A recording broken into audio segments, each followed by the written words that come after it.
Lakshmi Srinivasa jewelleries proprietors Duggi Srinivasarao, Duggi Abhinay, IT hub ఎదురుగా Yellandu cross road, Khammam.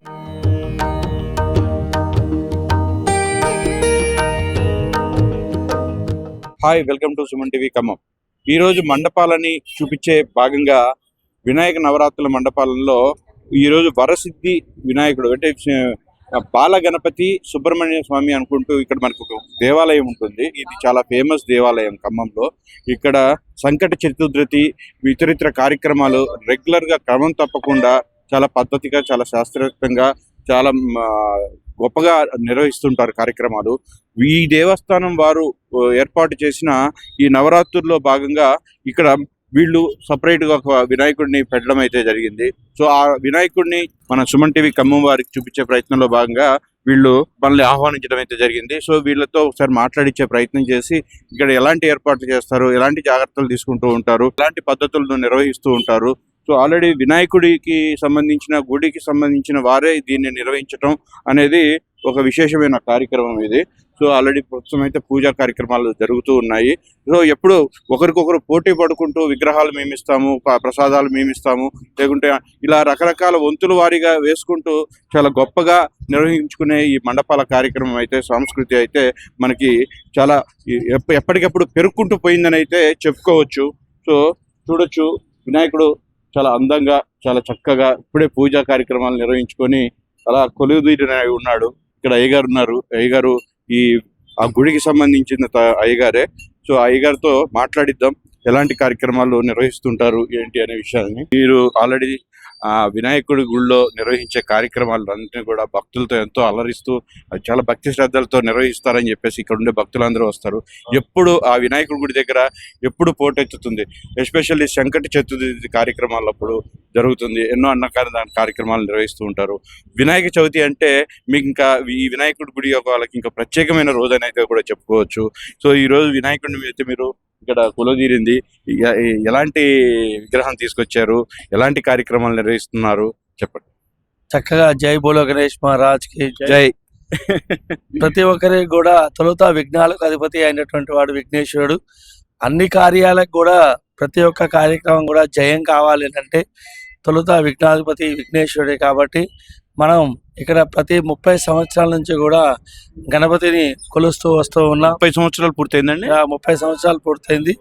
చక్కగా ఈ యొక్క గణపతి దేవాలయం కట్టి ఆ తర్వాత ఇక్కడ మండపంలో కూడా పెట్టేసేసి గత 25 సంవత్సరాల నుంచి కూడా ఈ యొక్క మండపం ఏర్పాటు చేసి మట్టి వినాయకుడిని మాత్రమే పూజిస్తాం మేము. అద్భుతం.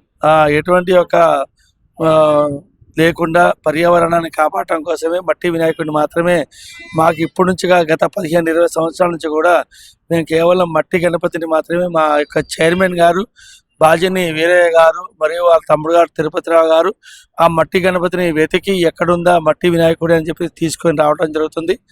అందువల్ల మేము పర్యావరణం చాలా కాపాడుతూ వస్తుంటాం. ఎటువంటి యొక్క నిషేధమైనటువంటి వాటి ఎక్కువగా వాడడం. ఖచ్చితంగా అండి, ప్రభుత్వాలు కూడా అదే చెప్తుంది. ప్లాస్టర్ ఆఫ్ ప్యారిస్ దూరంగా ఉండి స్వచ్ఛమైన మట్టితో తయారు చేసుకొని అందాలు అంకాలతో చేసే డిజైన్స్ కంటే కూడా ఇలా మట్టితో తయారు చూసినా కానీ మట్టిది కూడా ఈ సంవత్సరం చాలా వాటికి చూస్తే ఇది మట్టిదైనా ప్లాస్టర్ ఆఫ్ ప్యారిస్ అయినా అన్న తీరులో కనిపిస్తుంది.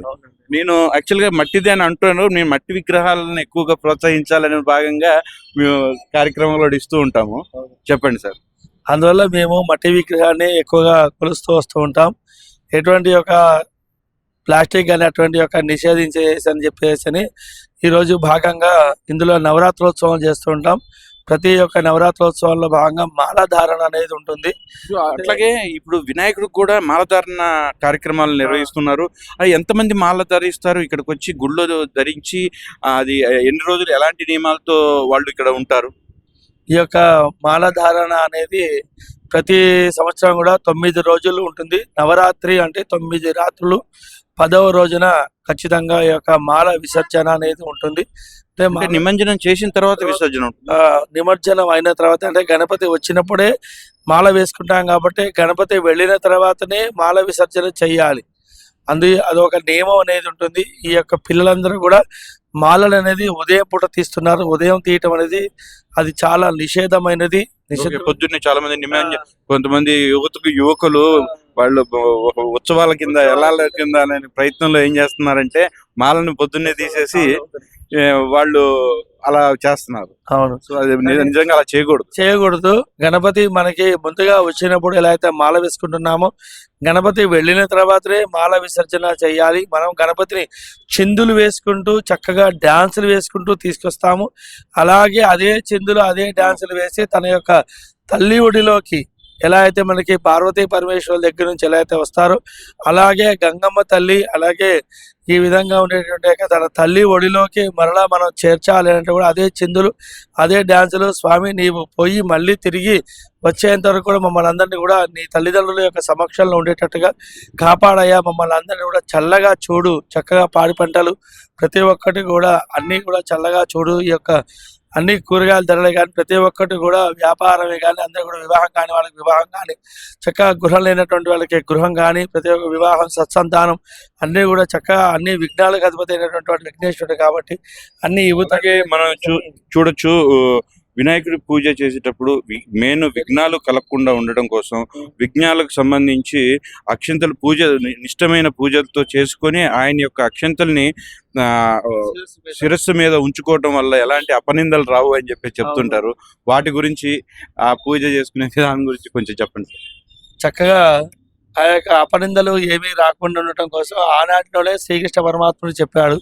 చక్కగా ప్రతి ఒక్కరికి కూడా తెలిసినటువంటి విషయమే. చంద్రుడిని కనుక ఆ రోజున చూసినట్లయితే నీలాపనిందలు అవుతాయని చెప్పేసి ఆ విధంగా పార్వతీదేవి శాపం ఇచ్చింది కాబట్టి చంద్రుడిని. అందువల్ల మనమందరం కూడా ఆ యొక్క కథని తెలుసుకొని కథను విని చక్కగా అందరూ కూడా ఆ అక్షంతలు తీసుకొని ఆ యొక్క కథను విన్న తర్వాత సాయంత్రం పూట ఎవరైతే శిరస్సును ధరిస్తారో అప్పుడు వాళ్ళకి ఎవరికి కూడా నీలాపనిందలు జరగవు అని చెప్పేసి ఈ యొక్క కథ ద్వారా తెలియజేయడం జరుగుతుంది. అయితే ఇంకోటి అయ్యారు, ఆ రోజు చూడకుండా ఒకరోజైనా ఈ 9 రోజుల్లో ఏ రోజు చూసినా దానికి సంబంధించింది వర్తిస్తుంది అంటారా?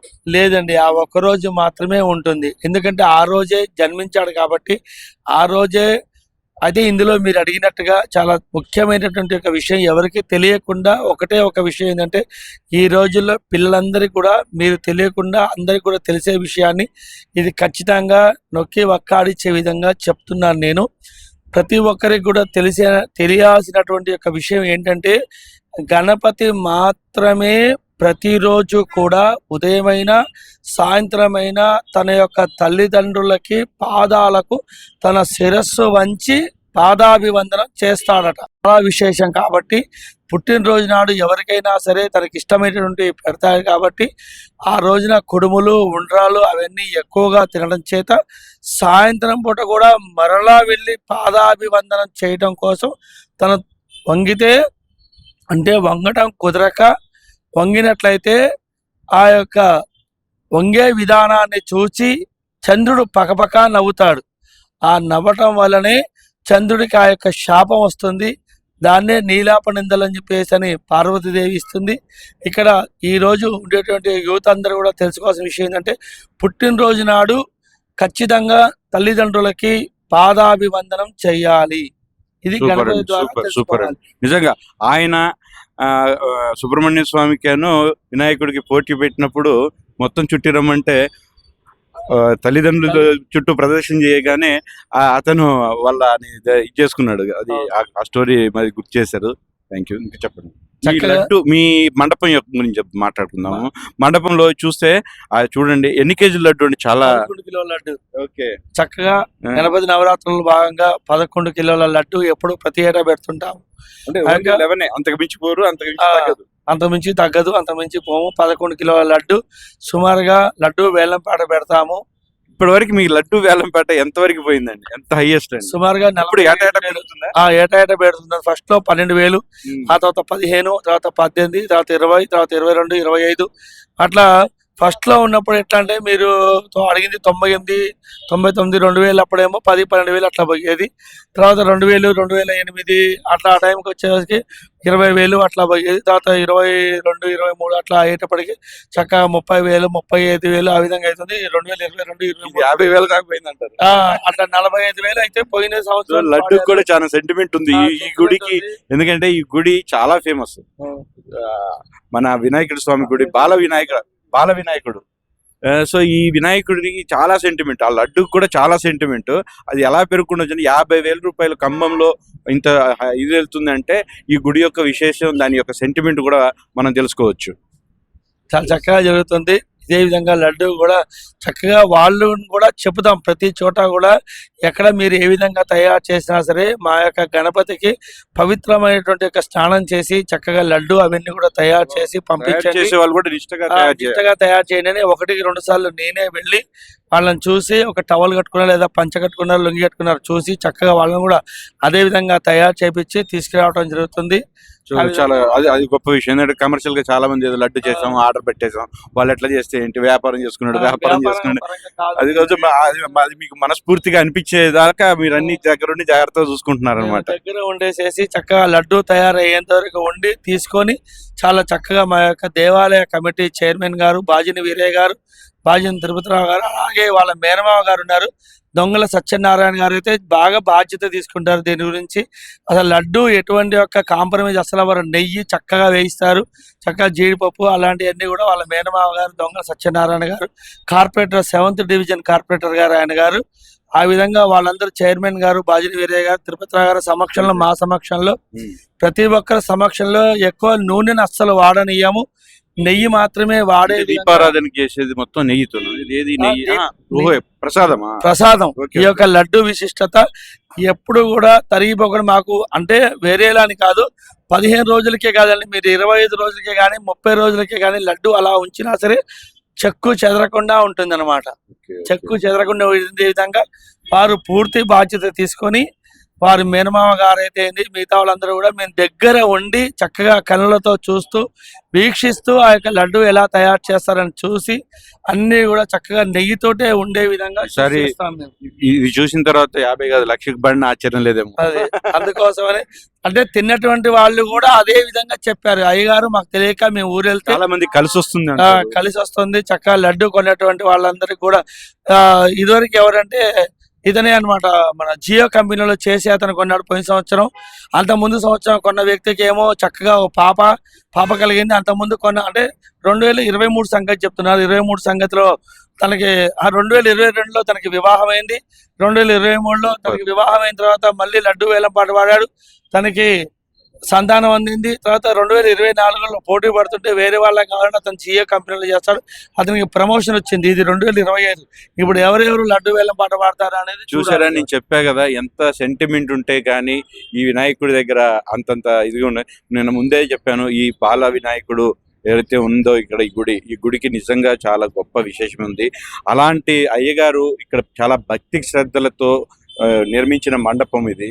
సో ఇక్కడ ప్రతిదీ కూడా చాలా జాగ్రత్తగా చూసుకుంటూ ఆ వినాయకుడితో అతనికి ఉన్న 30 సంవత్సరాల అనుబంధంతో పూజ పౌరోహిత్యం 30 సంవత్సరాల నుంచి చేస్తున్నారు కదండి.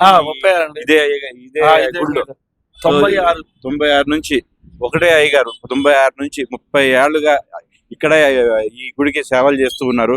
అలాంటి అయ్యగారు ఈ గుడి వినాయకుడు అంటే ఎంతో భక్తితో కూడిన వ్యవహారం ఉంటుంది ఆయనకి. సో ఈ వినాయకుడు అయితే ఈరోజు ఈ మండపాన్ని మన ఆహ్వానం మేరకు ఇది మనం చూపించడం జరుగుతుంది. సో ఇలాంటి ప్రత్యేకతలు ఉన్న ఆలయాలు మండపాలు ఉంటే మాకు తెలియజేయండి. సుమన్ టీవీ ఖమ్మంలో తప్పకుండా మీ మండపాన్ని మేము చూపించే ప్రయత్నం చేస్తాం. ఇక్కడ భక్తురాలు ఉన్నారు, ఈవిడ పాట పాడతాను వినాయకుడి మీద అని చెప్తున్నారు. ప్రతి సంవత్సరం పాడుతూ ఉంటారంట. సరే, వినాయకుడు మండపంలో ఆయన సమక్షంలో సుమన్ టీవీ సమక్షంలో మంచిగా పాట పాడి వినిపించే ప్రయత్నం చేస్తున్నాము. చెప్పండి మీ పేరు. నా పేరు జయలక్ష్మి. ఏం చేస్తుంటారు? ఇందిరానగర్. ఏం చేస్తుంటారు? House wife. ఓకే. సరే చెప్పండి అమ్మా, పాడండి. నగజ కుమార గజరాజముఖ నీకు నిగ నిగల కర్పూర నీరాజనం నీరాజనం నిత్య నీరాజనం నీరాజనం దివ్య నీరాజనం నగజ కుమార ఓ గజరాజముఖ నీకు నిగ నిగల కర్పూర నీరాజనం నీ పాదముల వ్రాను దివ్య కోటికి నిత్య దివ్యమణి కాంతులే నీరాజనం ఓ మహాకాయని ముందు మిణుగురులైన గారక గ్రహగతులే నీరాజనం నీరాజనం దివ్య నీరాజనం నీరాజనం నిత్య నీరాజనం నగజ కుమార గజరాజముఖ నీకు నిగ నిగల కర్పూర నీరాజనం నీరాజనం నిత్య నీరాజనం నీరాజనం దివ్య నీరాజనం కాణిపాకావాస కళ్యాణ గుణమయ వాణి ప్రధానీకు నీరాజనం వాణి తలపులను తలచు పాషాదులను దాల్చు ప్రణతాతి సంహార నీరాజనం నీరాజనం నిత్య నీరాజనం నీరాజనం దివ్య నీరాజనం నగజ కుమార గజరాజముఖ నీకు నిగ నిగల కర్పూర నీరాజనం నీరాజనం నిత్య నీరాజనం నీరాజనం దివ్య నీరాజనం జై బోలో గణేష్ జై బోలో గణేష్. జై అద్భుతంగా పాడారమ్మా, చాలా బాగుంది. Thank you. నీరాజనం దివ్య నీరాజనం చాలా చక్కగా పాడుంది.